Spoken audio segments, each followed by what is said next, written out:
अब आपको लेकर चलते हैं मुंबई। जी हाँ, आपको दिखाते हैं आईआईटी बॉम्बे का एक नवाचार। जी हाँ, सूखे पड़े पत्तों से किस प्रकार से खाना पकाने की गैस बनाने की विधि विकसित की गई है, जिससे एलपीजी पर निर्भरता कम हो रही है और साथ ही साथ पर्यावरण का संरक्षण भी हो रहा है।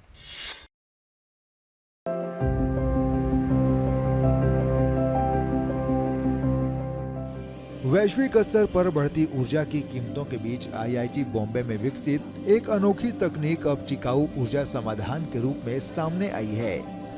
इस तकनीक की खास बात यह है कि इसमें कैंपस में गिरने वाले सूखे पत्तों से खाना पकाने का ईंधन तैयार किया जा रहा है। इस पहल की शुरुआत वर्ष 2014 में आईआईटी बॉम्बे के केमिकल इंजीनियरिंग विभाग के प्रोफेसर संजय महाजनी ने की थी। उन्होंने बायोमास गैसिफिकेशन तकनीक के जरिए कैंपस में जमा होने वाले पत्तों और जैविक कचरे को गैस में बदलकर उसे कुकिंग फ्यूल के रूप में इस्तेमाल करने का प्रस्ताव दिया था। हालांकि शुरुआती दौर में इस तकनीक को लागू करना आसान नहीं था। भारतीय बायोमास जलने पर क्लिंकर नाम का ठोस पदार्थ बनाता है जो गैसीफायर को जाम कर देता है। कई शुरुआती परीक्षण असफल रहे और रसोइयों को भी इससे परेशानी हुई। लगातार शोध और सुधार के बाद 2016 में टीम ने एक नया गैसीफायर विकसित किया, जिससे क्लिंकर बनने की समस्या में लगभग 100 गुना तक कमी आई।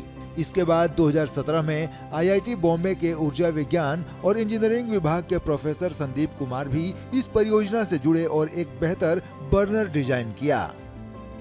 कैंपस में 1 साल तक परीक्षण और सुरक्षा जांच के बाद इस तकनीक को स्टाफ कैंटीन में लागू किया गया।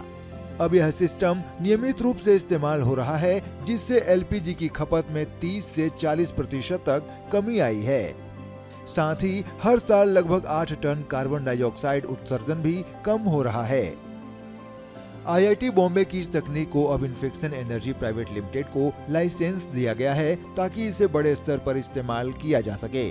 अगर इसे कैंपस के बड़े हॉस्टलों में लागू किया जाता है तो हर साल करीब 50 लाख रुपए की बचत और 300 टन कार्बन डाइऑक्साइड उत्सर्जन में कमी संभव है। कैंपस के सूखे पत्तों से ऊर्जा बनाने की ये पहल अब टिकाऊ ऊर्जा की दिशा में एक महत्वपूर्ण कदम मानी जा रही है।